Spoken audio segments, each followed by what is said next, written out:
Kol daugiau kaip 500 000 žmonių traukėsi iš antros pakopos, pensijų fondai per pusmetį uždirbo beveik 9%.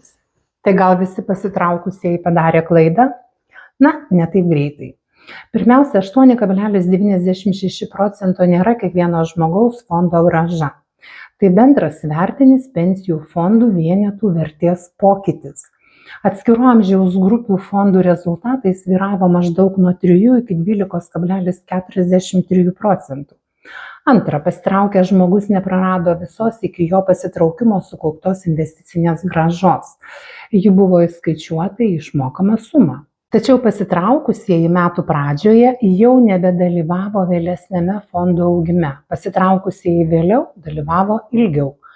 Jeigu 10 000 eurų visą pusmetį būtų uždirbę lygiai 8,96%, prieaugis būtų apie 896 eurus. Bet tai nereiškia, kad būtent tiek prarado kiekvienas pasitraukęs žmogus. Svarbiausias klausimas ne vien tai, iš kur pinigai buvo išimti, bet ir kur jie nukeliavo.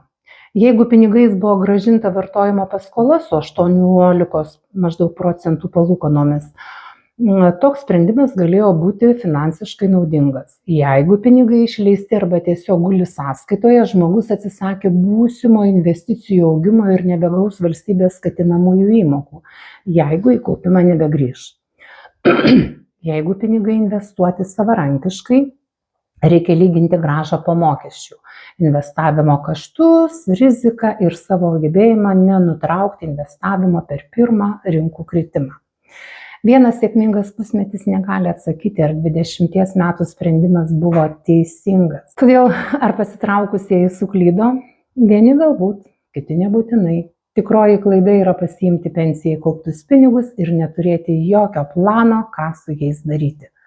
O tokį planą, primenu, yra sudarę mano kolegos Financial Lithuanians investavimo mokymuose. Nuorodą paliksiu komentaruose. Prisijunkit, mokykitės investuoti savo pinigus, protingų sprendimų ir pelningo investavimo.